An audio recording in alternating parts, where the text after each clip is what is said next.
Instagram Live. Here we go. Let me get myself set up on the screen. There we go. I'm here. Is this working? This is working. Hello to anyone watching the replay in the future. Hi, welcome. Hello everyone. Welcome back for what is this, round 3 today? This one is being filmed, so if you need to go do something, like, please don't feel stressed about missing this. It will be on my blog later. Hi everyone. So today, because I'm going to film this one, I think I'm actually going to try and redo something I did the other day. So if this was something you wanted to learn, that you could go back and watch the replay on my blog later. Later? I was going to say laterwards, like later and onwards. I don't know how that happened. But yeah, laterwards you can go watch that. This is where we use the same stamp and we look at finishing it 2 different ways by just starting to move certain things. So I didn't want to do a whole YouTube tutorial on it because it's not really so you can get a specific look. I don't want to teach you how to draw the baby face from this stamp set. I want to talk about the technique of it and what to think about, where to change certain things and features, and like how to think about that when you're doing it for yourself. So this goes into the stamping and illustration tutorial, and I'm going to, as a bonus feature, put in this one, the one where we did the red dress at the end as well. So I'm going to try and fill this hour with all of that. So we've got a bunch to look at, and I probably shouldn't just waste everyone's time by chatting. Do you know what? I'm just looking at this. I used the small stamp for this, but I used the large for this. That's fine. We'll use the large one. These are my concept stamp sets. They are not currently in the store, but they'll be restocked really soon. We're having a few issues at the moment. It's fine. Oh, I haven't got my stamp. My second generation ghost stamping little tag. Here we go, got a new one. So this is second generation stamping. I've got my Tim Holtz Distress ink in Victorian Velvet. I'm gonna stamp it off once onto, well, I don't know, this is hard because I want you to be able to see it. I'll lightly stamp it off, there we go. I want to put this, and you know what, I'm going to do it this way this time. I'm going to put one face here. There we go. Because I do need you to be able to see the features that we're about to change, but I also kind of want them to disappear. So if you're going to do this at home, make sure you stamp off most of the ink, because you only want the most faint impression of that on the paper. But just for demo purposes, I need to be able to show you what's going on. So that should be great. And I want to stamp it off one more time because I want you to be able to see what we're doing. So let me just grab a scrap piece of paper. I wonder if it'll fit on here. I want to keep the original face available for you to look at. Can Australia still purchase stamps and then be shipped out when things are sorted? So that's the thing that I haven't figured out yet. I'm going to say at the moment we've had to just change it to US shipping only. They haven't been restocked at this point, but they will all be restocked. So it shouldn't be an issue. And I always have a reserve stock. So if you really do miss out, and for whatever reason when we start international shipping again there's nothing available, just let me know in a DM and hopefully we can sort that out with some of the reserve stock. There you go. That'll be irrelevant information for people watching this in the future, so don't worry about that. We're just talking about a restock there. For anyone that didn't come in earlier, I'm filming this for the replay later on the blog. The blog. JLB Creative. JamesLukeBurke.com. Do the stamps need to be stamped, or can you use watercolor marker on the stamp? That's a good question. Well, I'll show you. This is what happens if you watercolor it. You'll want more of a pasty watercolor than anything else. You don't want too much water. It's just going to be a little tricky to try and get all that watercolor over it. Markers work. They have to be water activated though. So you don't want to use Copic markers on this. And to a lesser extent, I don't even know if the Faber-Castell, if the pigment brush markers, I don't know if they would work well on this.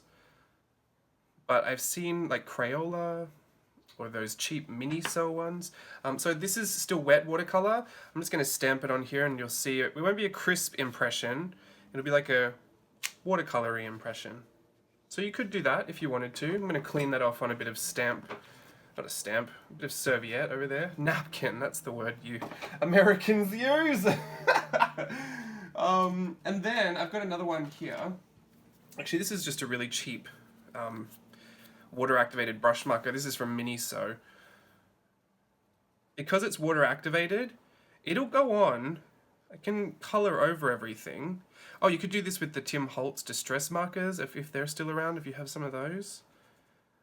Just anything that has a water-based ink would do better for this. Because you want the ink to come off the photopolymer and onto the paper. So if it dries on there, it's not going to transfer very well. So this is just dry marker. Like, we can just try and dry it a little bit. There we go. You might still get an impression. Oh, yep, there you go. Still get one. But what I would also recommend is if it does dry on there, give it a really light mist of water. That water will reactivate some of the ink that's on there. Might even be able to stamp it out again. There you go. There's a watery version of it too. Now just remember though, you have stamped that in something that is water reactive, like an ink that is water reactive. So if you do get your paint on there, you can start to move all that around. Wow, why is there red in that? Oh, I just used it. Well, that was a bad way for me to show you that. But that ink will be reactivated with water, so just remember that if you do decide to use one of those. But you don't have to have stamps, and if stamp ink, I guess. If you didn't have stamp ink, that would be a way for you to do that. Okay, said you can huff warm breath on the stamp and reactivate. Oh yeah, totally. Anything with moisture. So I think that tiny little bit of moisture, I'm not going to put my mouth in there and huff on it for you, but get that visual out of your head. There you go. Let's put that there. What we're going to do is just transform one way and one another way. I know that sounds overly simplistic, but I just want to go through the technique. So I'm going to use this lead pencil. It's a Palomino Blackwing. I just want you to be able to see it. I'm just checking I'm in frame. There we go. So I think the first one we did last time was like, it was babyish. It was quite infantile looking. So the features, we wanted to make them bigger. So I'm going to use that eyelid.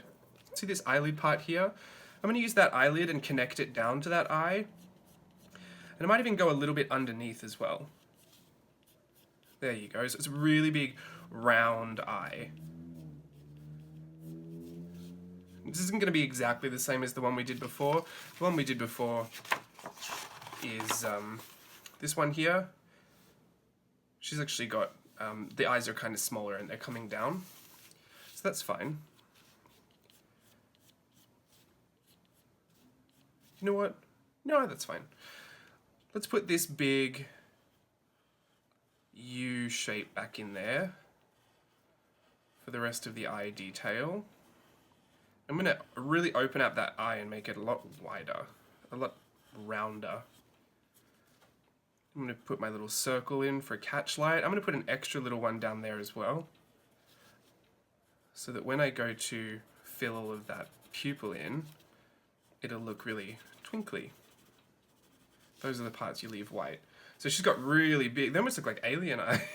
She's like an alien or a bug this time.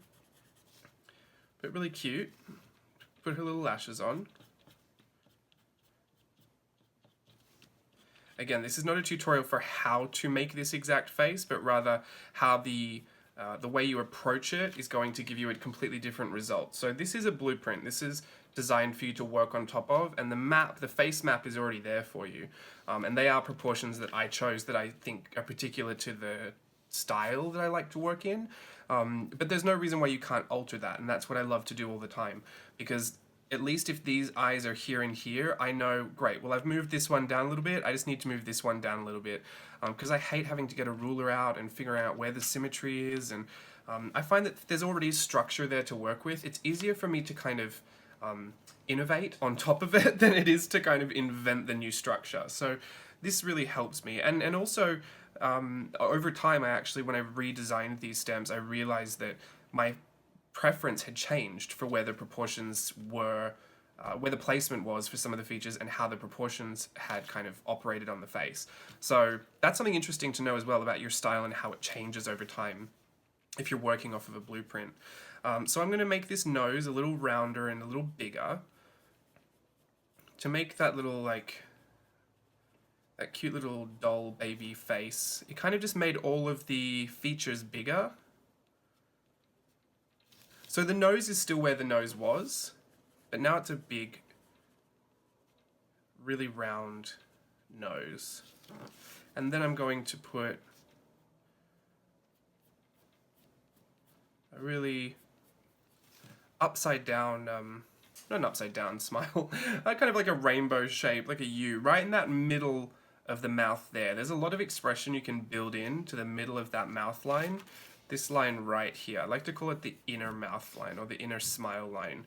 Whether you decide to take those up or take those down or take them out, there's or even the way you decide to pull that up in the middle there or to have a little bump in the middle there. That's there's a lot of stuff you can build into that that's quite fun. So I'm just gonna put like a little tooth there. Put the bottom of her mouth in.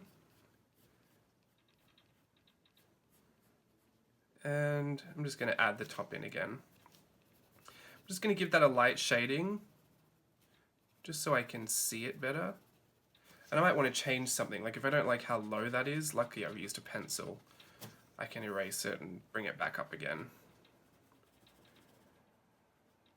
But also, this is a stamp, so if you really, really, really made a mistake and you were like, oh no, I can't fix this, you can stamp it out again and start again. It's really not that bad, not that difficult to do either. I'm going to round her face out, so the bottom of this face, I want to kind of round that jaw. I've got a lot of sketchy lines. I don't necessarily always leave my illustration as the stamped piece. Sometimes I will redraw it, but getting my bearings on this helps me to kind of practice in a way before I do the actual illustration I want to do. And then other times I will just leave it like this. If I'm just having a bit of fun, just having a bit of stamp, playing out with my ideas, like I'm not gonna, you know, try super hard to fix and finish everything. We're also going to put big ears on her. They were a cute feature last time as well. I liked her big ears. Ideally, if you'd stamped in a really, really light ink, you wouldn't even see those working lines underneath. And I'm just going to copy them, just enlarge them. Taking exactly the same features that were already there, just making them bigger. So what we're really doing is playing with proportion. It's going to really change everything. What did we give her the hair the other time? We gave her a little hat, didn't we? Oh yeah, she had a cute little Mickey Mouse hat. Oh, we have her eyebrows too. So her eyebrows are quite savage here. We turned these eyebrows up the other way to give her a little concerned brow. Now, because of the way her eyes look, they're so open and they've got a lot of this little twinkle in there, and her mouth is like subtly smiling as well. She doesn't look super concerned. In fact, like I think there's a subtle expression of kind of, what's that word? What's that expression I'm thinking of? She's giving you like puppy dog eyes. This one here was kind of sad. She looked a little sad. And we were talking about before the places that you can find these really subtle expressions, because humans change their face in really, really subtle ways, and I think it can be really easy to go really, really strong with expression and put like a big open mouth smile and like a super frowny, scrunchy face, and it looks very animated, which is really great too, if that's the style you're going for. But I really like all these subtle expressions where the eye just squints a little bit, or the mouth, the inner smile line of the mouth is just slightly downturned, and all of those really subtle changes in expression, that nuance, I think gives it a more whimsical feeling. So that's something to note as well. You often find it in this part of the eye here, like the lash line, and you find it in the inner smile line, you find it in the eyebrows obviously, but there can even be little subtle cues that you can pick up from how the under eye is shaped as well, but we're not going to go into all of that. We'll just kind of round off her head. And it's almost like a heart shape, like a really rounded heart shape. I know there's a ton of sketch lines, but that's what sketching is to me. And I'm gonna kind of enlarge the top of her head as well. I want it to be a little bit more full before she loses all that little, you know, that baby fat. She's got a big head. There you go. Quite a bold outline there. And I'm going to quickly shade in some of that. And I might even just give her just a little ponytail, whatever this would be called. Almost like she's got an ice cream, a dollop of ice cream on her head. She can be our little ice cream baby. There we go. So we've taken all of her features, we've kind of blown them up on her face, and you know, now she could start to take some kind of form. If she had a theme, or if she had a certain color palette you wanted to work with, you know, all of those are extensions of kind of your own personal preference there. For this one, I want to take her features and kind of just, if we can, be a little opposite to this. Because remember, we started with this face here, and this is now what it looks like. We just used this stamp as the blueprint to get to this point. And this is how I want, I don't want you to, but I think I would love for people to see this as stamping an illustration rather than stamping a finished piece. It's your blueprint to get to a different place. Unless you like it like that. I think it's too plain for me, but some people might like it like that. So, we've taken her eyes and we've made them really big. This time I think I really want to close them off, to be honest, and I wouldn't mind if they were a little smaller. So I'm just going to draw straight into that eye shape and close those eyes off, bringing them up from the bottom and down from the top. It's just slicing right through them there. Now from here, she's got that really big lid up here. I might even take that out a little bit. Almost so that's like a cat eye, but it's the lid. I know this doesn't really make sense in human anatomy, but that's why I like to draw, because you can do things you can't really do in real life. I'm going to just subtly shade that in from the edge.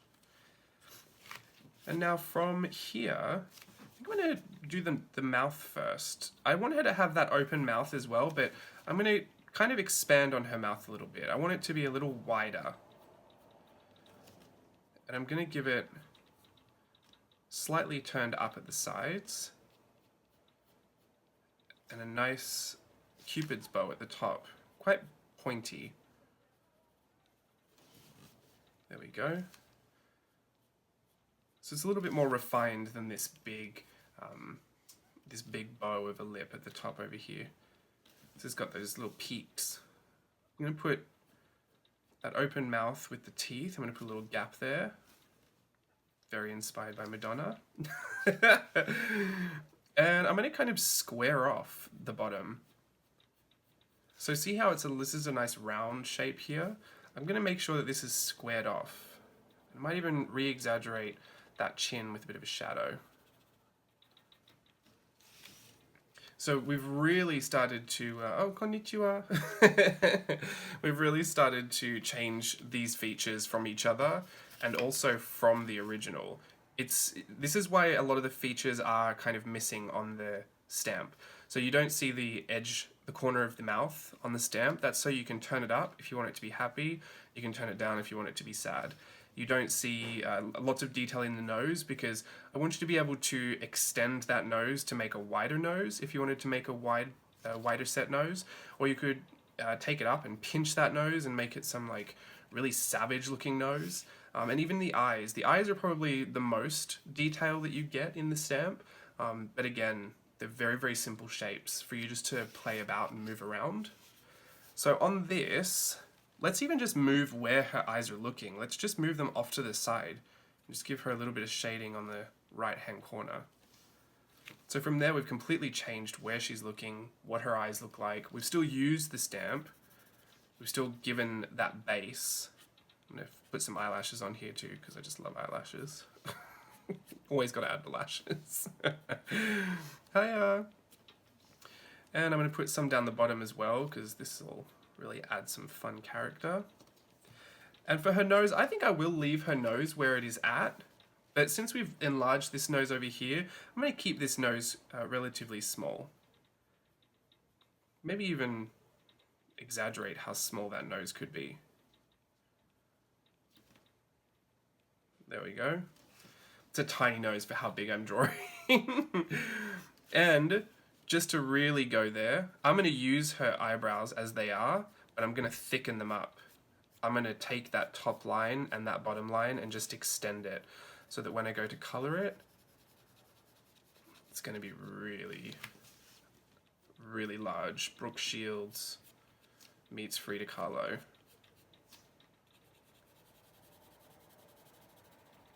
And I'm just going to darken up towards the edges in that hairline. Speaking of hairline, that's also another really fun thing to change as well. People store a lot of information about themselves in their hair. I think that's why haircuts are so fun, like haircut transformations, because you can really change the whole look of somebody with a different haircut.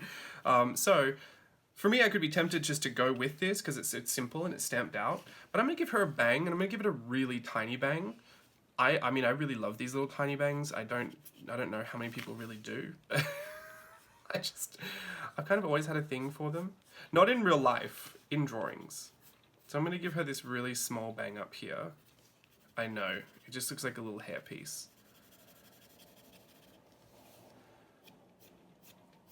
And then I'm going to run down the side of her face to her ears. So she's got a lot of forehead. She's got a 7 head. And I might just nip those ears in a little bit so they're not so pokey outy. And I might even just exaggerate this jaw shape, and I'm going to go a little sharper down to a point. So we kind of even re-sculpted that face.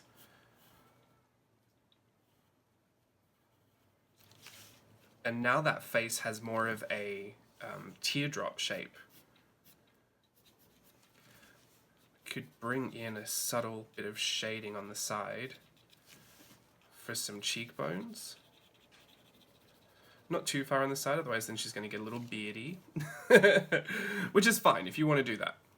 It's not really my thing, but you go for you. You do you. And I'm going to run down the side again. I think I'm going to have to lower this bang. I know I said I like a short bang, but I think proportionally I want it to be about here. Just so she hasn't got too much forehead everywhere. We'll reduce it to a 5 head. There we go. And again, this is just a sketch. Whatever I don't like about this, I can change and learn from later. And she's giving me a few Wednesday Addams-ish vibes. So I'm going to just add a braid down the side. I'm not going to bother drawing it properly. I'm just going to scribble it in. I don't want to bore you with the drawing with that braid.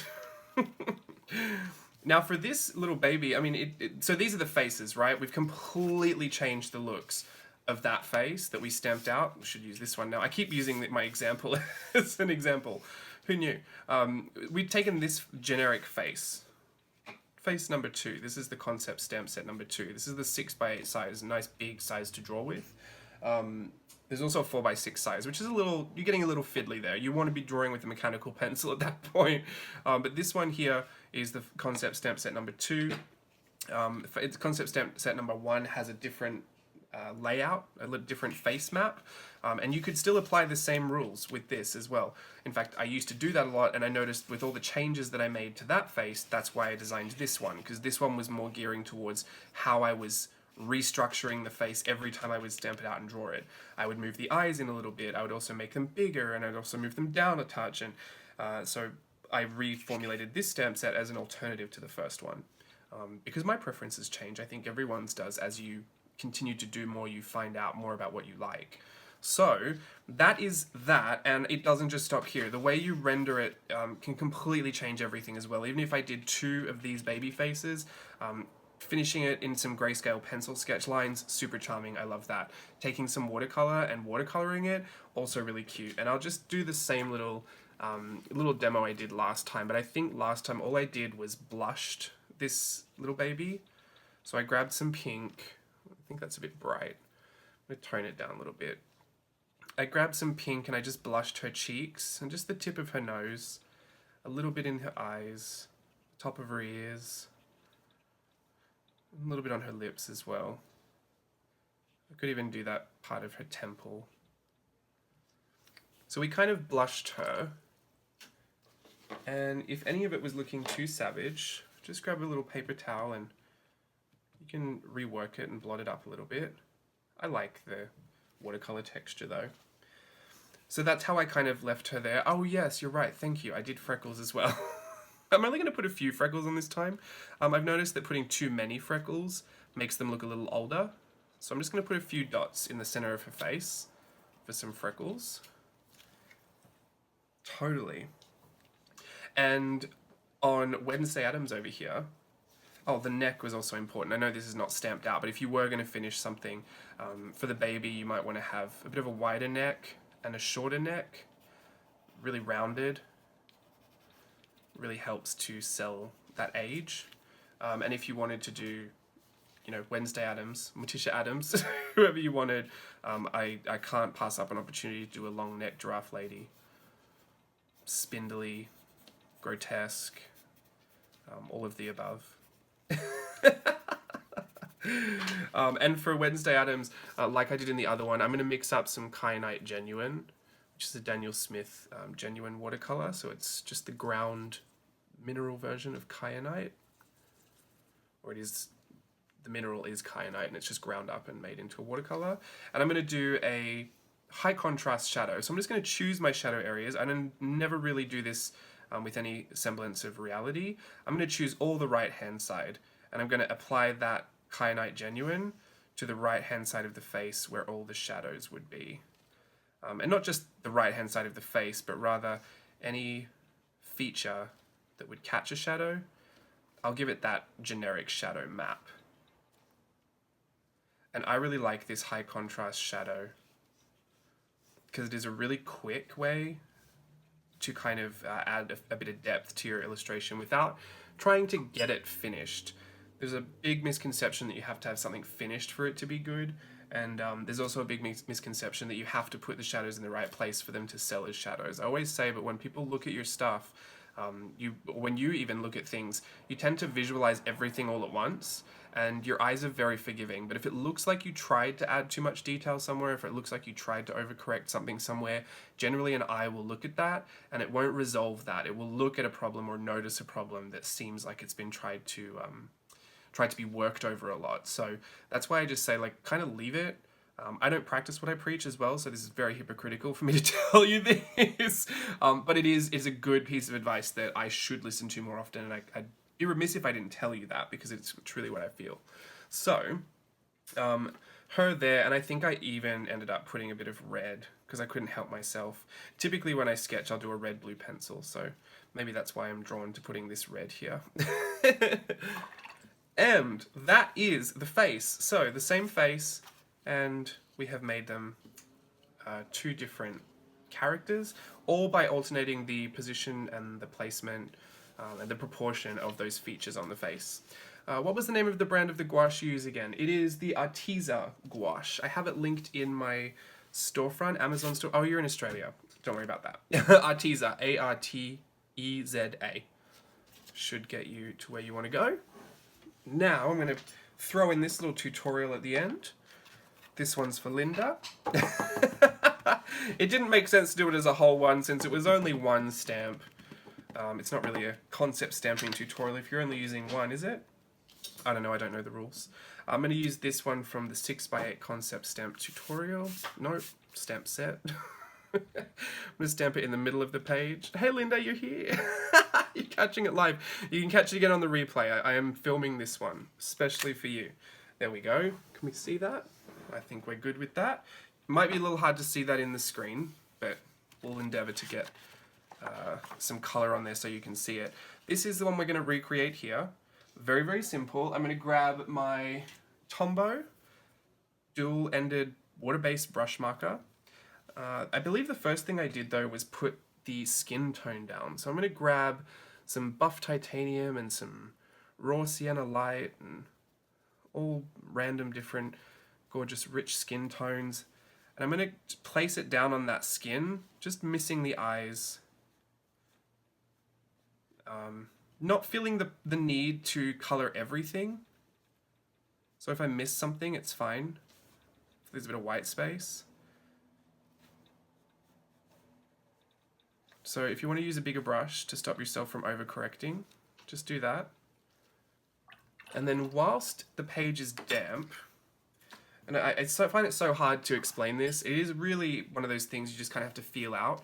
You don't want it to be sopping wet and like there's puddles, but yeah, I mean, it has to be damp because you want the next thing you do for the paint to flow everywhere. So I'm not really sure how to explain it. It is just a feeling, but you want the paint to just flow through that damp paper. I'm going to blot it onto the cheeks, onto the lips, onto the nose area. It'll look a bit clownish in the beginning, but when it dries, it won't much matter. I'm going to put some on that shoulder as well and under the chin. I always typically go for the same places. I'm a bit of a creature of habit when it comes to creativity, because that's how I enjoy it. And once I found something I enjoyed, I kept exploiting it until I didn't enjoy it anymore. But then I go in cycles. I can laugh at the same thing about 1,000 times. So I do circle back and then enjoy it again. I'm going to kind of heat tool this a little bit. So I won't try and pretend like I'm not going to heat tool this today. Hi, everyone. I'm going to grab this Tombow brush marker. You can use anything that's water-based. Don't use your alcohol markers for this because we do want to use this and reactivate it with water. So what I'm going to do is kind of angle my brush pen flat to the page, and I'm going to add, let's start in the chest area. I'm going to loosely copy the arch in that bustier. And I'm going, it's a sweetheart neckline, so kind of a love heart. Which red is this? This is the, goodness, do they have names? It's 847. I don't think it has a name. It's a beautiful blood red, but it pulls out like a really strong magenta. So Steve didn't like that, but I quite like it. From this sweetheart neckline, I'm going to push a little stroke off to the side and the top of that shoulder.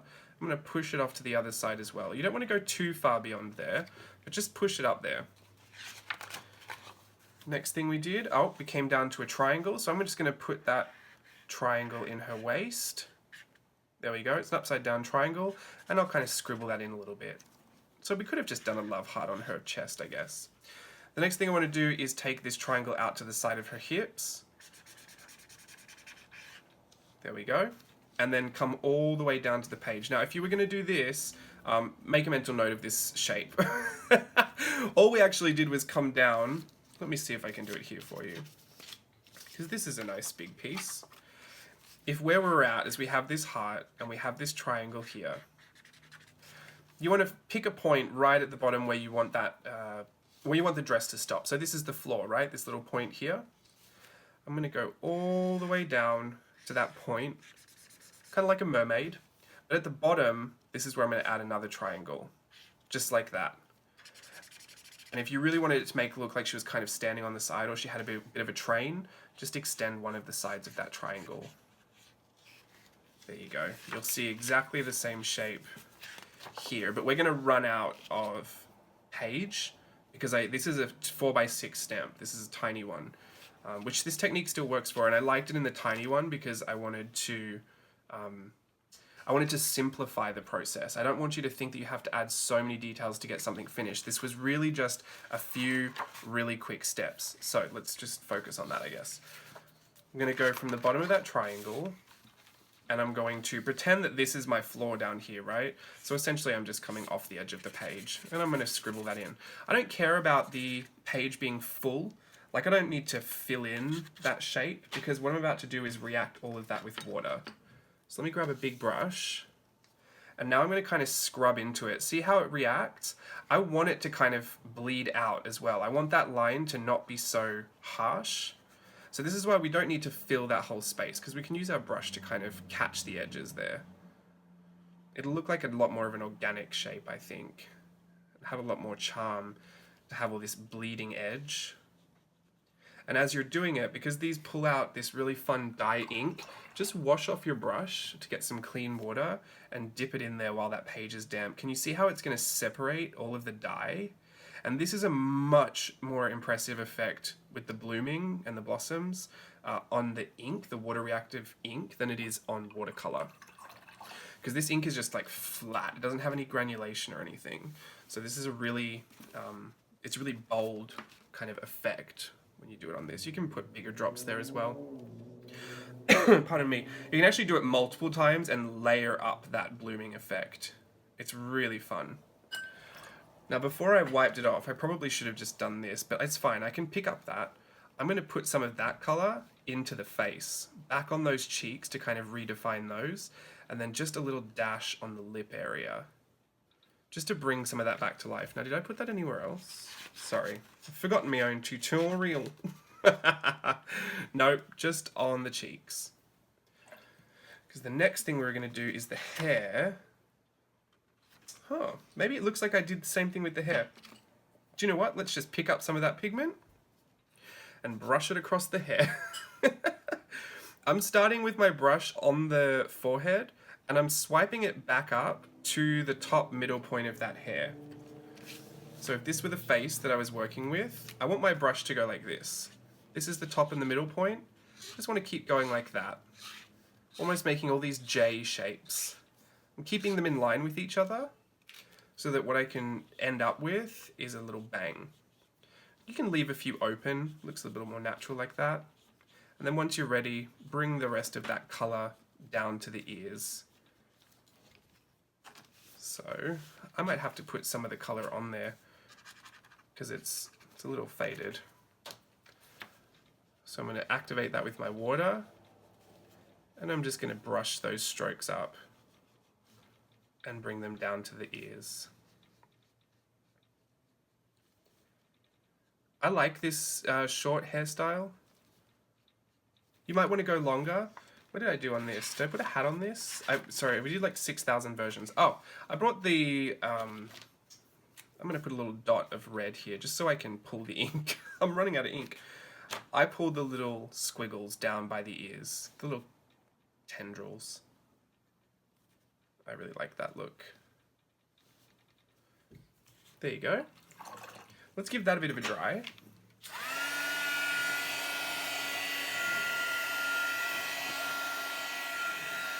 Oh, here I was rushing. I thought I was out of time. We've only been on here for 35 minutes. I seriously thought it was like 57 minutes. And I'm trying to rush to the end. It's fine. There's not much left to go.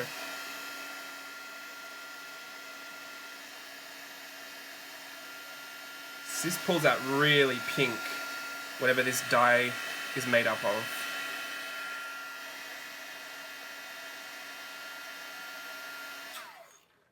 From there,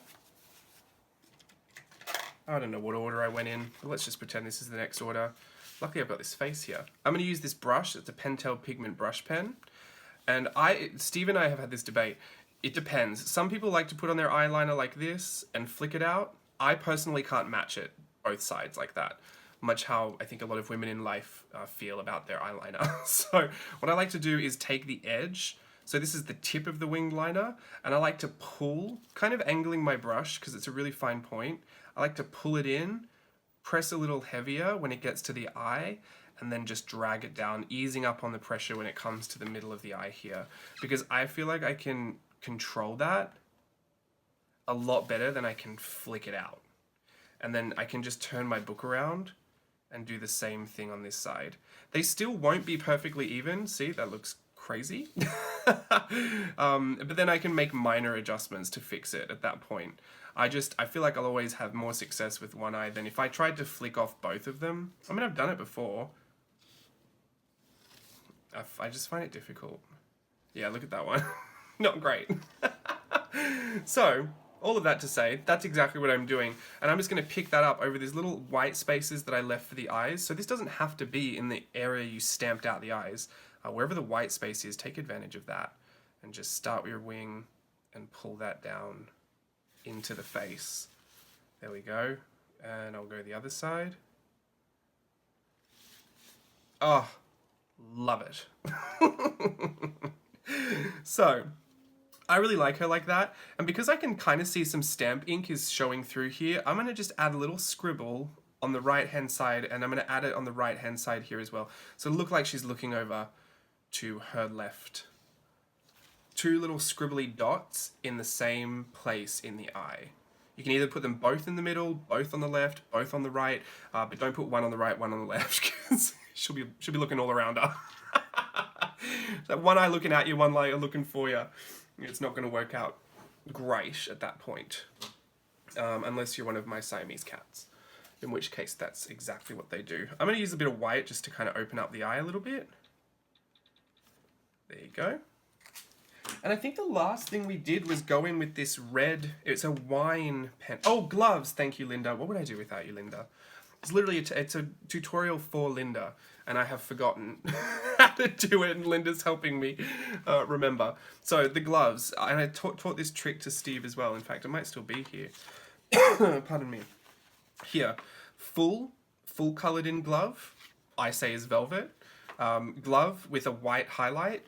For this, I just left it plain, is a shiny glove, like a latex glove, a pleather glove, you know, that kind of glove. So for this, I'm going to angle my brush again down, and I'm going to just push it on that part of the arm until it disappears behind the dress.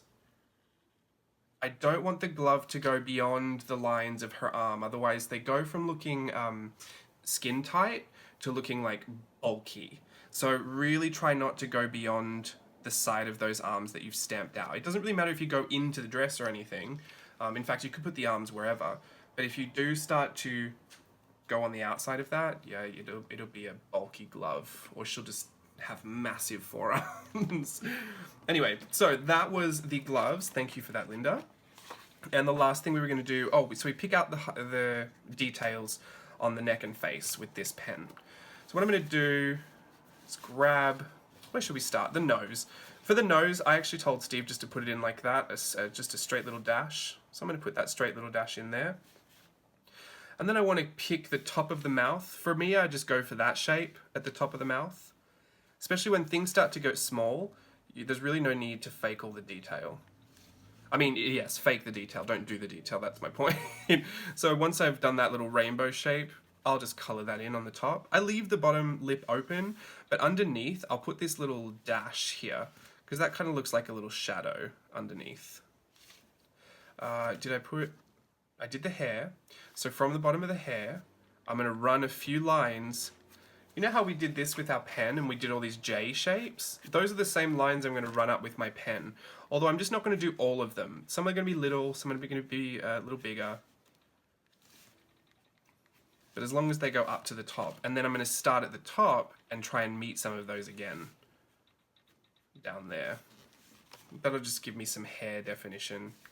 I'll do the same to the tendrils. I'll kind of go over that squiggly line just twice. And now I want to catch underneath this chin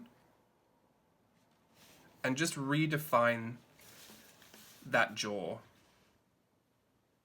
I don't have to outline the whole thing, so I'm just going to do the neck and the jaw area because I just want that to lift out of the watercolor. It's kind of lost a little bit, and so I'm going to put my shadow in under there again and just do a bit of cross-hatching to define her face separate from her neck.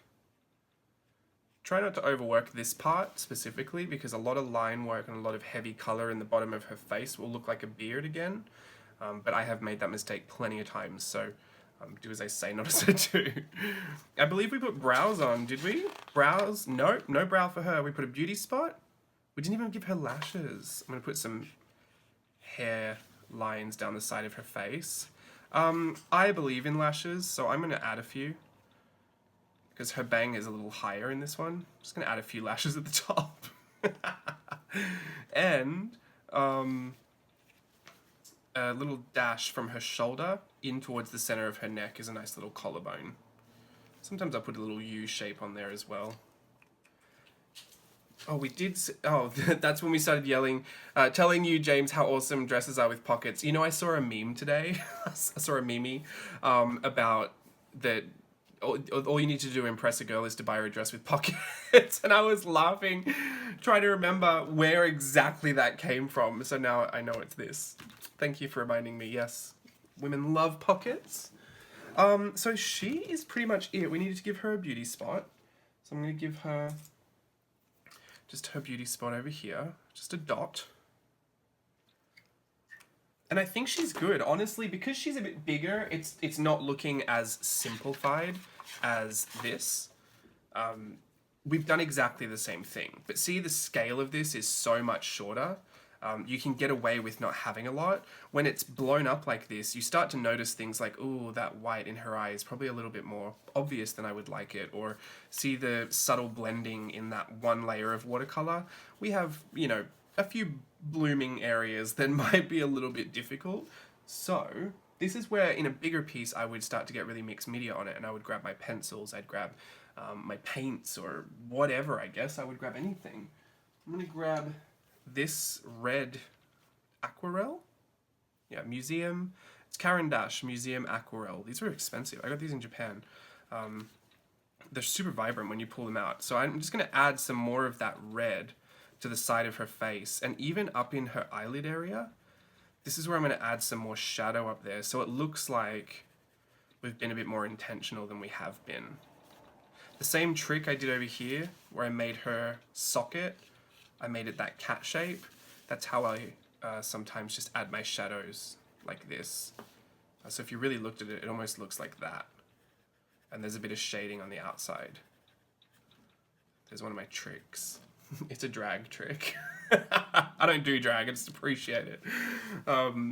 So then you can start to add in some of those extra shadows there, and also obviously a white highlight. I told Steve at the end of his that if you really wanted to save some areas, just grab your white gel pen, a dot in the middle of the nose, and then a flick, like an exclamation point, will pull out a nose that has been lost in a face somewhere. A dot in an eye, like a little, the pupil of the eye will bring the eye back to life with a nice catch light, a little twinkle. A little dot above the eye in the middle of the eyelid is always nice for a like a three-dimensional kind of halo eye makeup look, which I just really, really love. You can always put some dots in her mouth and on her cheeks, but that starts to get in it's a bit of a fairy place at that point, which I love, but I'm not going to recommend you do that. Sometimes even just a scribble in the middle of this bang will bring that to life. I really like that. It's like a high gloss bang. Even on her collarbones. But this is why we kind of leave some of that white in the skin so that it does pick up as a highlight. It might not be in the perfect place, but you still kind of see it. So, yeah. There it is. That is the meme. Yes, that's exactly what I saw. I was paraphrasing. She is amazing as she was the other day and seems so doable with your instruction thing. Oh, thank you, Linda. I'm glad you enjoyed it because this was for you. Oh, that's so good. Finally made it to a live. Yes, you did. And we've just finished. So there you go. Perfect timing. This is the tutorial. And a pseudo tutorial, like a really laid back one. I will put this on my blog at jameslukeburke.com in the journal section. There's a ton of other lives there as well if you ever find yourself bored and in need of a crazy person to talk to about washi tape or something. I'm sure you'll find it there. But yeah, they're going to be in the live section there, and I hope that you find this useful to go back to. I know it wasn't a full like recorded tutorial, but sometimes it is a lot easier for me to go this way about it. If this, and I'm not going to say easier as in like, oh, I want an easy way out. It's easier if I do this way because this isn't a full-fledged tutorial that I would teach on YouTube. A lot of what I keep for YouTube is something that I'm just really interested in or having fun with, or something that is like really key that I just have to share. Like because I just have to be able to share people how to do it. But the ones that are more laid back and they're just kind of like, oh, a bit here and a bit here and a bit here and a bit here. Yeah, usually they kind of end up nowhere. So I'm glad I could do this for you. I hope you enjoy the live replay. It will be in a nice, good quality and filmed overhead, so hopefully you can see everything really clearly. What is the brush for the eyeliner? That is a Pentel Pigment, Pentel Pigment brush, and I think this is the fine, or the extra fine. I really love it. It's really nice, but if it depends, because if you're doing an illustration this size, it totally works. This, it's getting a little big of a brush to do on that, especially like the smaller ones. This is a, oh goodness, what is it? A Sumiro Akashia Corporation. This is a thin line brush pen. This is in my Amazon storefront too. Look how thin this is. It's like a hairline, which for eyelashes, I mean, and look how thin it is. It's so thin. Brush pens, I mean, you can get the width, right? So this is as about as wide as it gets. And you'll have a bit of a dry brush effect there because it is just a pen type. It's not a, you don't press the ink and kind of, you know, vacuum pump it, pressure pump it into the well. But this one, yeah, this one is thin as you can get. Depends on your pressure. You can get a really thin one here too. It's just, this makes it feel a lot thinner because it's a tiny little pen. So if you've got a preference for barrels, maybe that is important for you. Oh, pause due to poor connection. Oh, and I'm back. Sorry about that. I think my connection was bad. But yeah, this will give you a much thicker line, obviously, if I really want to push this down.